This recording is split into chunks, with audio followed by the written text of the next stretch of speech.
It's me, Renee. I'm back, and I'm here to do a tag, which I haven't done in quite a while. I actually have a idea for an original tag, but that's not today's video. Today's video is a tag I saw in December. I planned to do it in December, and then time came and went. But here we are, and I'm doing it now. It is the philosophy of reading tag.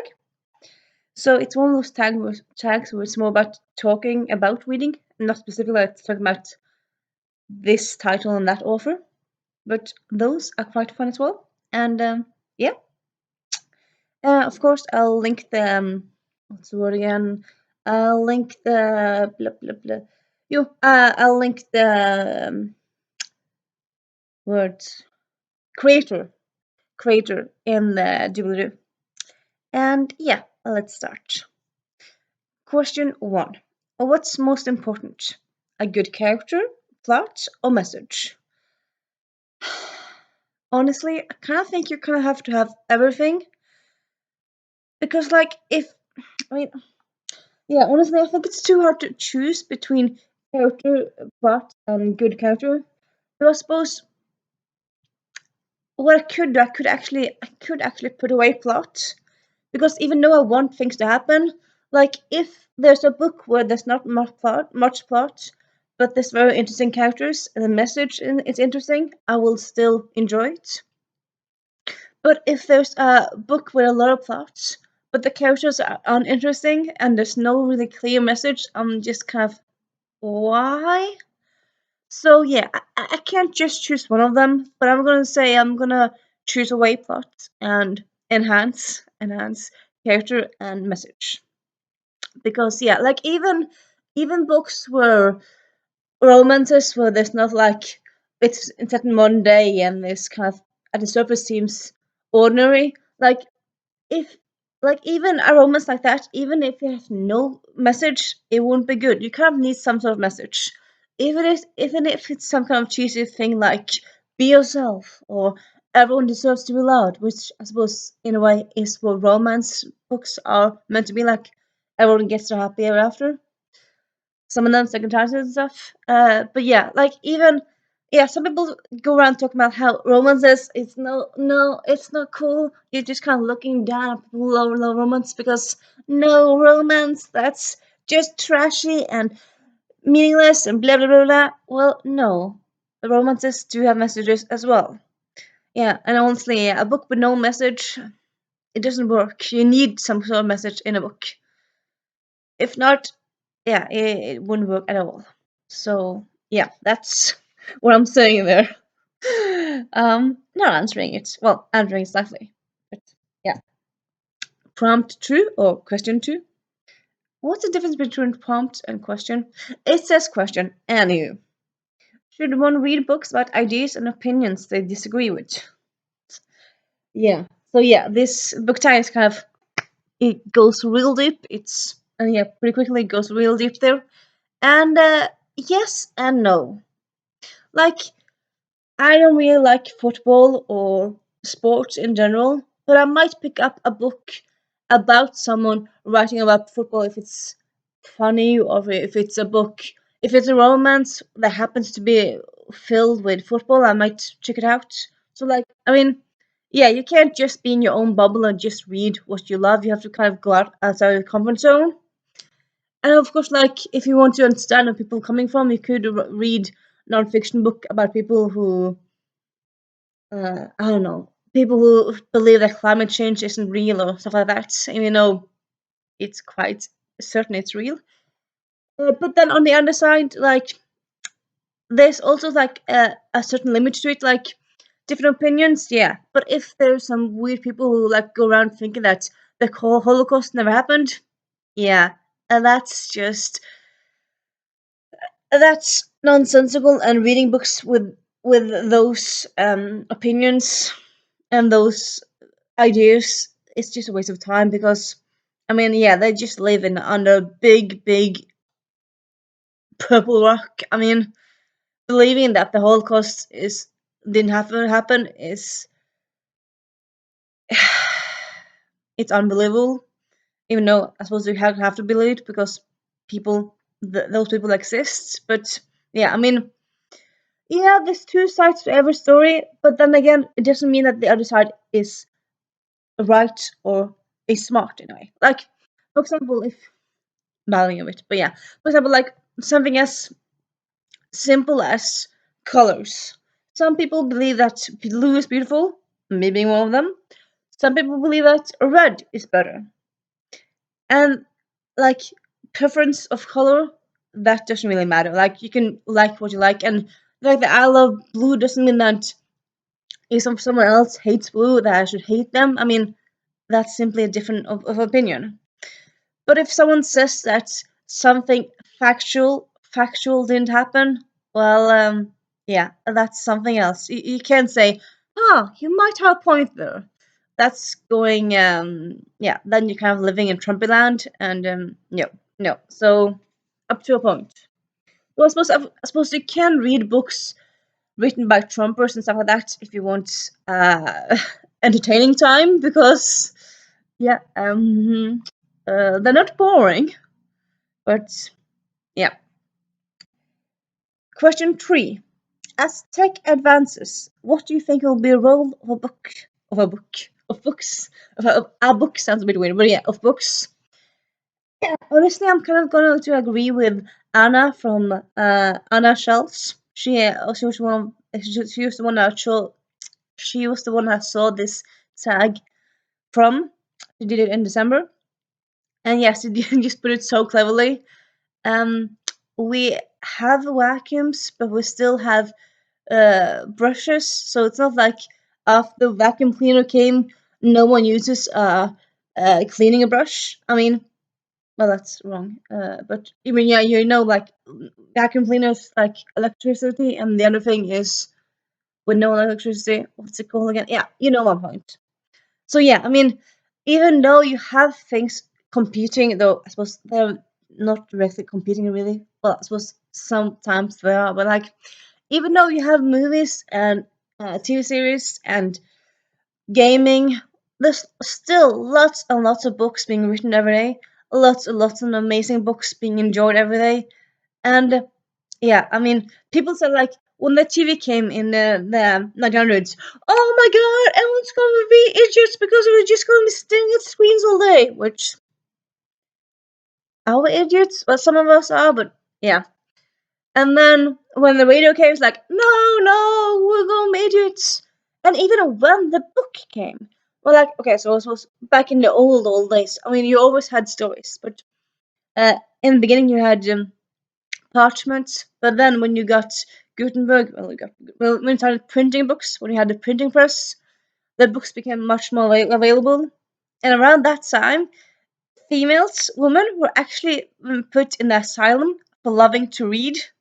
And that was something they thought were illness. So yeah, people have always been thinking, oh, books, or like this new thing is gonna destroy this old thing. I don't think so. And I suppose it's not impossible that in the future, way future, we won't have that much books. We'll just have much more audio messages and stuff like Wally style.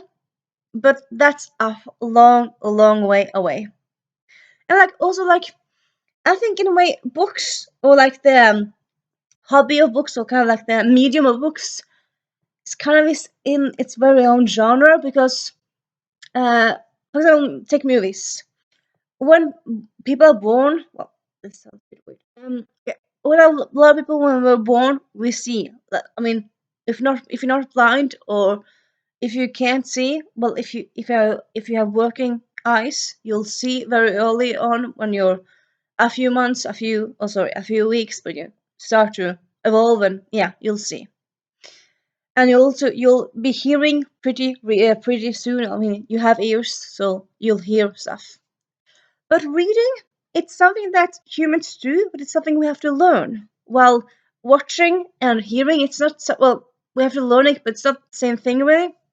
So actually, reading books or like yeah, just reading in general is something we have at the moment kind of a necessity to do. Like people talk about how people aren't reading as much nowadays, and that makes it more difficult for people to study in university or for just, I don't know, existing in life. Because I mean, there's so many times you need to be able to read. I mean, when you have paper from the States, or when you have I don't know, what have you, important papers, you need to read it. If you can't read properly, you could be scammed, and that's not cool. Well, if your hobby is movies, you don't need to be able to watch movies. That's not a necessity. But to be able to read, that's a necessity. You kind of need to do it. And yeah, so yeah, I'm thinking reading. It's gonna be staying for quite a long time still. Um, Four, a bit more not so deep, but anyway, yeah, have to. The questions vary, of course. But the question is, how important are summaries, review, and art in your book choosing? So, like, do you use art as like important thing, like cover art, or I suppose the illustrations and the colors on the book, or do you think more about summary or about review? That's what actually how I'm going to interpret the book question anyway. But yeah, I would say for me, because simply there's so many books in the world, I kind of need to kind of go into books a bit. I mean, I can't pick books up at random, but even if they're at random, that's never at random. Like, if I, for some reason, if I'm walking around a bookstore or a library, I'm just browsing, and then I might see, oh, that title sounds interesting. Or I might see maybe the book is, wait a moment. Maybe the book is kind of in an exhibition, it's standing like this on the shelf. Then you can see the cover might take your eye. So, and like, so I suppose it's kind of important. It's kind of difficult not to be affected at all by cover and title and summary. And I suppose not the book. The cover doesn't have a summary, but it has reviews usually, and like you can easily check out the back what it's about. So yeah. Though I would say, I suppose for me, I suppose the things that's most important is the plot, because no one is gonna be loved. Not everyone is gonna. No one. There is no book that's universally loved. No book that does not exist at all. So even though, of course, when I want to pick out a book, like if I hear people say that it's good, that makes me like interested to read it.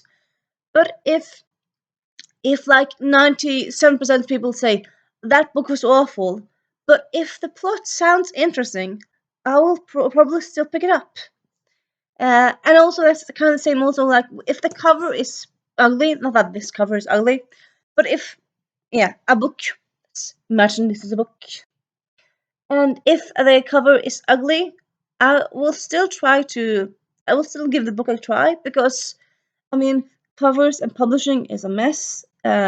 Covers does not always equal, like, if the cover is, I don't know, of a forest, doesn't necessarily mean that it will take place only in a forest. So yeah, I'll still give the book a chance if it sounds interesting.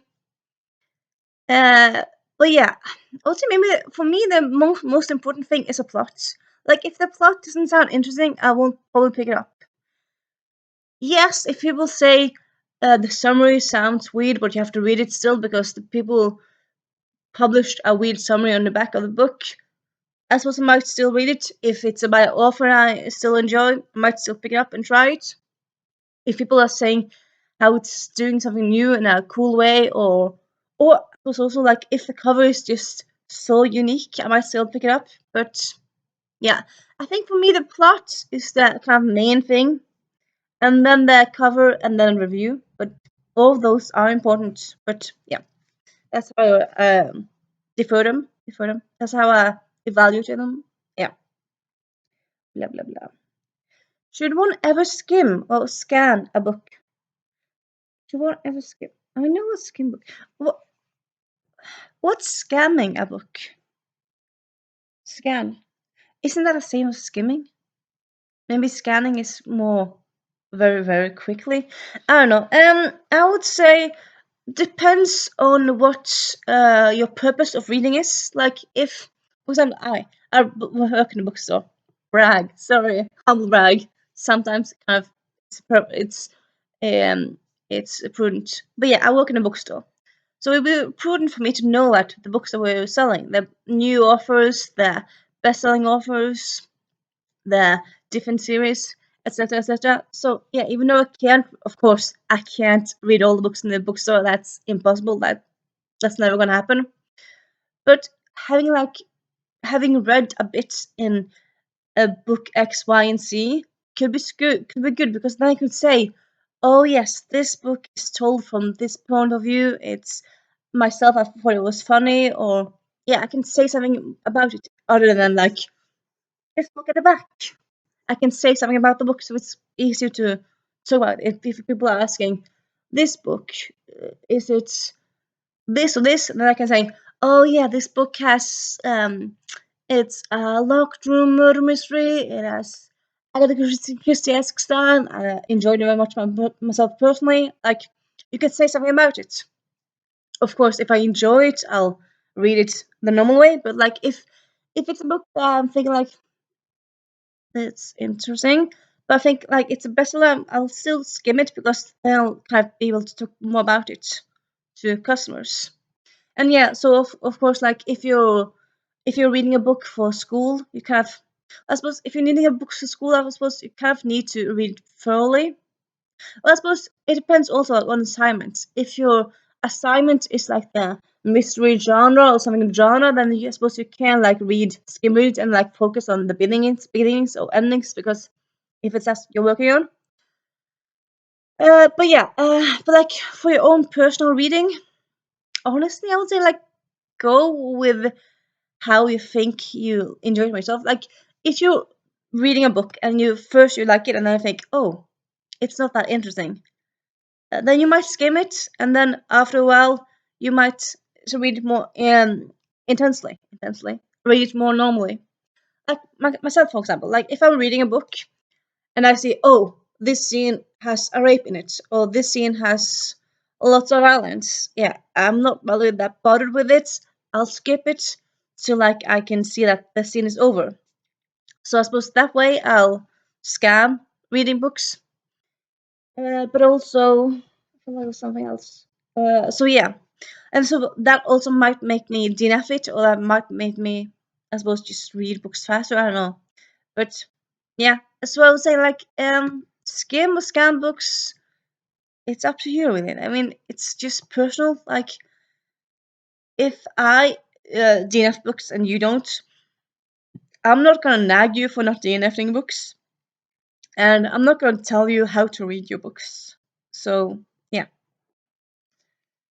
And up next, 6. Should reading always be enjoyable?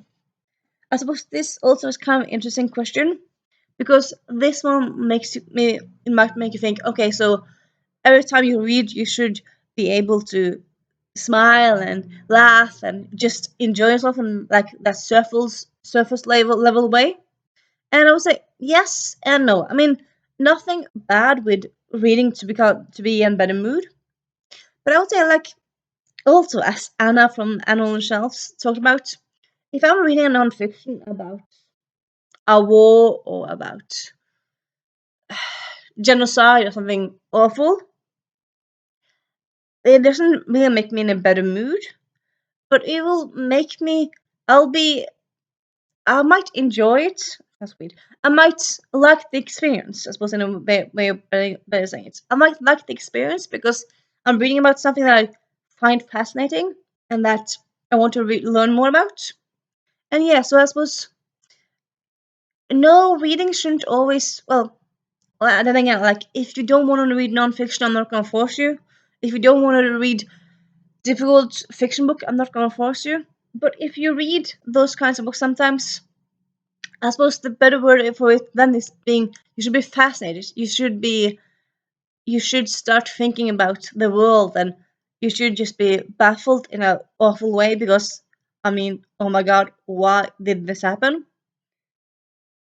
But yeah, maybe not enjoy, but yeah, hopefully I mean, also like What's the difference between enjoying and fascination? Is that kind of two sides of the same coin? I'm not quite sure, but hopefully you'll understand where I'm coming from with me babbling and talking about it. Blah, blah. 7. Is it important to be well read? Well, then I would ask you, what is well read? Does well read means does well read you mean you've read the classics? Then again, which classics? And if well read means that's, I don't know. I mean, there's people who love to read, but they read lots of classics, and like, well, sorry, the people who love to read lots of classics, like mainly classics, and they're kind of snobs. I suppose that's kind of the stereotypical idea of it, but I would say a lot of them are snobs. I would say that well read. I would say like more like if you, at least in my, I think like it's better to be roundly. Is that a word? It's better to be isn't that a word? Roundly read, overly circly read. That's weird. Sounds weird. Okay, so what I'm getting at here, I'm thinking that it's better to be able to pick up things for different genres and to not just read inside your comfort zone or have a big comfort zone in another way. Like that you should be able to pick up lots of different books because that, I mean, reading does make you, uh, well, sounds really weird. Reading might make you a better person, and what you read influences you. So reading about lots of different stuff is important and it's valuable. So yeah, I would say read lots of different stuff, not just one genre. Then again, one genre has like all the genres have subgenres in them, but okay, I'm not going to tell you what to read, not to read. Like, yeah, read different things. I would say that's important. I wouldn't say I'm gonna be mad about you if you befriend me and then you turn out you just read the one offer. If you like that, you do that. I'm not gonna shame you. Next. 8. What is your book buying process? Ha ha ha ha. Ha. Yeah, again, we come with the bragging time. Not bragging. But yeah, I work at a bookstore. If there's a downtime in while I'm working, I might check out what's new. I might check out what's on sale, and I might easily click add to cart to buy it for myself because if I order it and use it in my bookstore, I'll get a bookstore discount, half price off. So yeah, I suppose that's kind of more or less it. And then I suppose book buying process. What do you mean? Like if I buy just a random, or if I buy all the books I would say I buy both at random, also books I have known about. Like if I know that offer X, Y, and Z have new books coming out in the next few months, I'll probably pre-order them or might order them when they're out.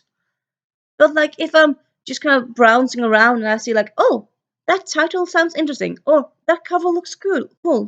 Oh, it's blurred by that other cool offer. Then I'll also buy it. So yeah.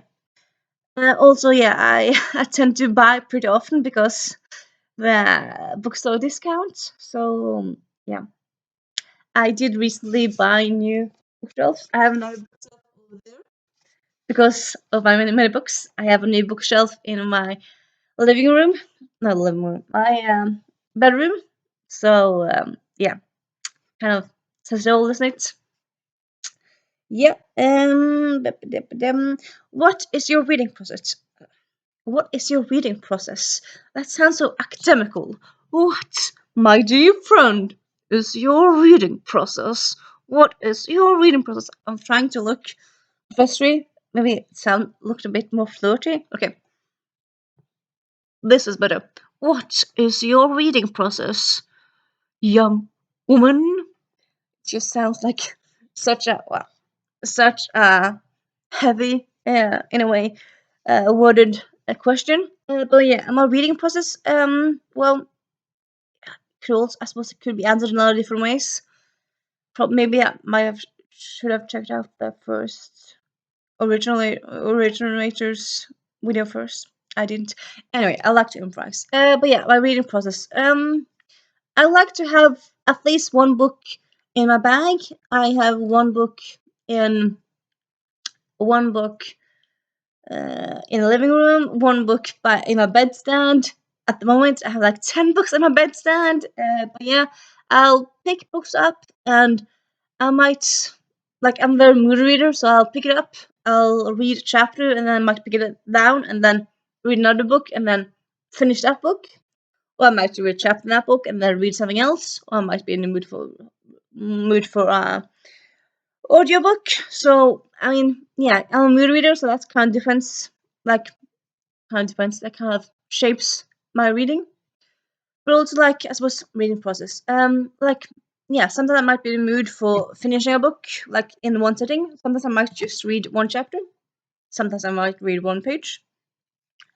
I might also check out um like sometimes I stay up until night till the morning to read lots of books, like finish a book in the night. And sometimes I don't. And reading process, that's kind of how it is. I'm a mood reader. Sometimes I read a lot in one sitting, and sometimes I don't. And I like to read lots of different genres. And like I might have one romance, and one mystery, and one nonfiction, like at my currently reading pile. So yeah. That's that really. This is a long tag. Or might also be long because I'm babbling about lots, but yeah. Ba-ba-da-da-da. 10. How do you use what you read? Again, this sounds so academical. Well, how do I use what I read? I don't know. I suppose it depends. Like, if it's non-fiction, it might makes me think more, and I suppose also like in a very direct way. If I find one book very fascinating or enjoying or very good, I might start recommending it in the bookstore where I work. Other than that, if I notice a very cool question, a very cool quotation, I might note that down, and that's kind of a way I've used the book. I don't know. How do I use what I read? I mean, like if I'm reading a book and the book is is good, then after a few hours I don't remember that much stuff. I would still say it's a good book because it gave me enjoyment for those few hours. So like even if a book doesn't stick with you for a long time, I would say it's still it's still valuable if it sticks with you while you're reading it. So how do I use? It sounds so. How do you use it? I don't know. So capitalistic. So yep. Blah blah blah blah blah. If you could download a book to your brain, would you still read? I think I would. Yeah. Because I very much like the act of reading, and also like often sometimes some things works better while looking at it. Like if there's a map, it kind of works much better at looking at the map than just hearing it from the audiobook perspective, which is kind of how I would differentiate downloading it, reading it yourself. And yeah, so like sometimes there's maps, sometimes there's lists and stuff like that. It's much better reading it yourself. And I don't know. I just love the smell of books and the act of reading and moving pages. And yeah, I'm old style. Blah blah blah blah blah blah blah blah blah blah. There. What are your view? Blah, blah, blah, blah. Sorry. What are your views on rereading a book? I'm all for it. Like some people say, like, why do you reread a book? And I'm like, why not? Like, if a book is amazing, you probably want to read it again in the future because you know it gave you an amazing time, the one or very fascinating time, the one time you read it. And also, like, if you read it 5 years ago and now this movie or whatever it's being talked about again, and you didn't like it the first time, you might reread it to like check out. Maybe you understand it more this time because yes, the text won't be different, but you will be different. Like even if I read a book now and then I read it again in May, I'll still be different. So I'll still have different ideas towards the book and towards life. That sounds A bit pompous, but yeah, you know what I mean. So yeah, I'm all for rereading. I used to do a lot of rereading. I still have some. I've made a few videos where I say like, I want to reread this in this book. I haven't done a lot of those lately. But I mean, yeah, I just love the act of reading in general. So yeah, go for it. If you have the time or feel you have the time and want to do it, do it. Blah blah blah blah blah. What makes a book good? Hmm. Now again, this is kind of interesting. What makes a book good? In my idea at least, well, in my head, I think a book. I suppose okay, a fiction book, at least for me, for my personal preference, it needs to have some kind of humor. Like, yeah, of course you need conflict, but it needs some sort of humor, underlying humor, or some jokes or some levity to it, like every few pages or something. Because if not, it's like it's just too downy. Yeah, it doesn't work for me. Then again, if it's a non-fiction book, like about Holocaust, yeah, I mean, you don't really have that much humor in that. Though I suppose there's humor around more or less everything, but yeah, I mean, yeah, mostly in fiction books, it needs humor for me to think it's a good book. And other than the fact that it needs humor, in my opinion, I read pretty much anything. I read a lot of different things. Only thing I don't read is horror, but I read, yeah, all the other genres. I don't read a lot of sci-fi, but I read it now and then. So yeah, I suppose I could go on and say like good book needs good characters and then good plot and blah blah blah. But then again, like, what is a good character? What's a good plot? I mean, that's a whole different video, really. And also, like, honestly, at least in my head, a book uh can have predictable characters, predictable plot, predictable everything. But if it's written entertaining and delightful, then it doesn't matter really. And also, there's kind of nothing new under the sun. I mean, we have had stories for like all of mankind. The dinosaurs probably also had stories. At least I'm thinking they did. So yeah, this probably more or less all the stories have been told. I mean, yeah, I mean, lots of stories have been like told from a perspective of white farm boy men, or that was one example. But like the idea of going on a quest, or the idea of falling in love, the idea of sticking it to the man, that's been done. So now you kind of have to find like new twists, where like you have to have new characters doing it, but like the thing itself has more or less been done before. But yeah, I mean, anything can be done really good. So yeah. And then the next question, blah blah blah. What makes a book bad? Honestly, I think this one with me, I would think I would more or less say if the characters doesn't feel real, if they don't really leap off the page, if they just seem flat, because to me, at least in my head, a book can have an uninteresting setting, an uninteresting plot. The message can be weird, but if the characters are entertaining and you love them, I don't really care. But if the plot is like, I don't know, something completely new, like with dragons in space and gays and like lots of things that aren't really usual, though maybe they are and just not don't know it. But yeah, yeah, if it's like X, Y, and Z, that's kind of not often done. But if the characters are written awful, I won't care. I mean, you kind of need to care about the characters to care about the book, at least in my head. I suppose, yeah, if you read poetry, that's something else, but I read character based stuff, so yeah.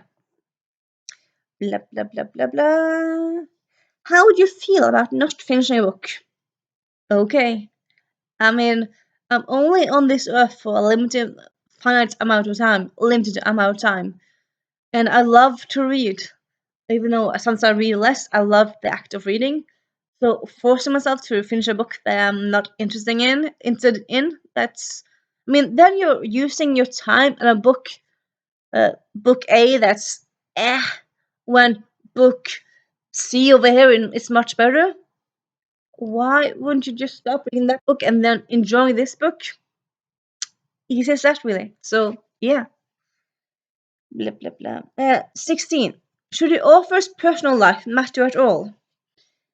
Again, I suppose this is kind of in a way a bit controversial. I would say yes and no. I kind of like I said before. I would say no in the way that if the author, I don't know, is Portuguese. Sorry, that seems a bit weird. If the author,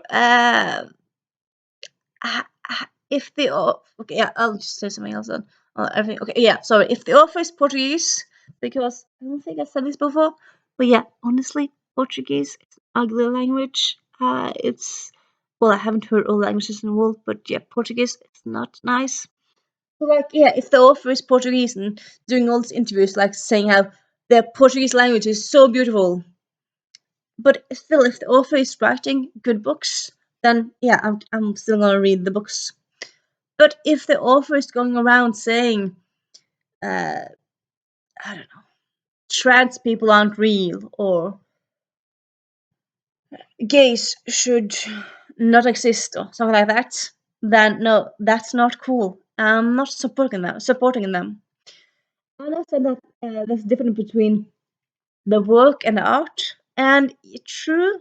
But then again, I'm kind of going more like people saying like, well, if you like the work, but if you like don't like the author, I mean, the author is getting some is getting profits from you ignoring the things that the author is doing. And like if the author is writing books about I don't know time travel in Italy, then there's probably more than one book or one author who does that. So you can check out something similar and latch on and read that instead. So yeah, I would say yes and no depending on what it is. So yeah, blah blah blah. If you can only read one genre for the rest of your time, what would it be?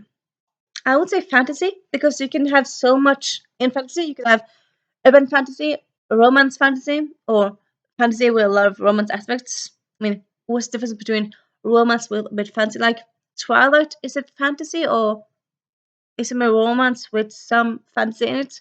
Well, yeah. And then you can have time travel, and I mean, you can have historical fantasy. There's so much you can do with it. So yeah, no, it's kind of always still like a big genre that I'm reading at the moment. But yeah, blah blah blah. Do you ever read a book without knowing anything about it? Um, well, I suppose what is anything? Because that's kind of difficult. But like, even if I'm just gonna pick up a book at random, like picking up a book in a bookstore or at a library, I would say like I can't pick up the book like physically without seeing the name of the book or the author. So like I suppose I could ask a friend or someone to like pick a book for me.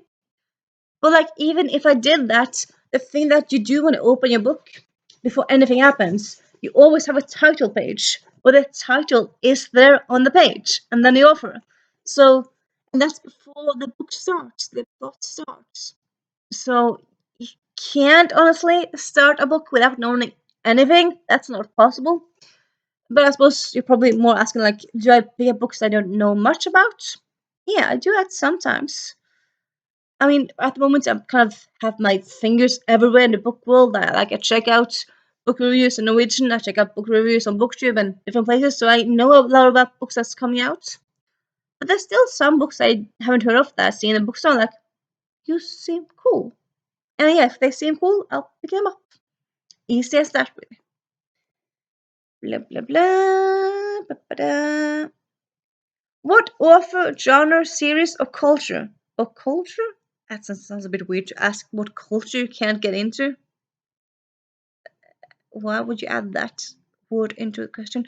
Anyway, uh, why? I'm gonna say horror because even though I don't really love sci-fi, I'll read some sci-fi and like soft sci-fi. I don't mind, but yeah, I just kind of prefer fantasy. Horror? Yeah, no, that's not gonna happen. Of course, some books that I read have elements where it's scary, but I'm not gonna pick out a book that's kind of based around supposed to make you scared. I'm not doing that. I'm not doing that. No, no. I don't like being scared. I like action movies, but I don't like being scared. So I suppose that's kind of weird. I suppose more like I think maybe it's more like with action movies, you know that people are gonna get a happy ever after. But with scary movies, you probably know that a lot of them are gonna die. And yeah, it's probably gonna be a scary monster. And yeah, so yeah, that's not for me. And I'm not gonna. Don't try to make me do it. I won't do it. And then the last question. Yeah, last question. Do you think everyone should read? Why? Again, a bit like, hmm, like this could be a whole video in itself, really. I actually did a video around this 2 years ago. Didn't get that many views, but yeah, all the videos can't get all the views. Yeah, I would say yes because I'm one of those people who are in the cliche mind that sorry, that's a book for everyone. Like, and some people say like, well, no, I have a neighbor who doesn't like to read, or my husband doesn't like to read, and I don't mind. And I suppose you shouldn't force people to read, but honestly, I think that there is a book for everyone. And like sometimes you see people being interviewed and saying like, "Oh yes, I've never really read a book, and that's not for me." And they smile. I'm like, that's not something to be proud of, and probably also not true, because at least in my junior high, a lot of people they during recess they went during lunch break.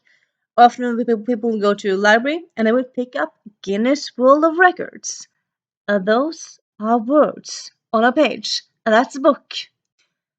And also, like, if you're more or less everyone of us has had to read one book at least for school sometime. And some people actually kind of pick up, like, think, oh, you know what? I'm interested in Becca. Maybe I should try to read a book about him. And if you can think of like, well, books are all so long. There's quite a few books that are short. So yeah, if you think, well, books are boring. Well, there's quite a few like. I think you can say a lot, but I don't think you can say that Hitchhiker's Guide to the Galaxy is boring. It's a lot of things. It's not boring. I, I suppose prefaces all that stuff, but objectively, no, you can't say it's boring. Well, I suppose you can't say it's unoriginal. So yeah, I would say yeah, everyone should read. Why? Because the enjoyments you get from it, because you learn stuff. A book is a friend you can have in your purse, and yeah, yeah, that's kind of it really. This became long, but yeah, and I'll probably, I don't know if I'll post this tomorrow or not, but yeah, it was very fun to doing it, to do it, and yeah, bye.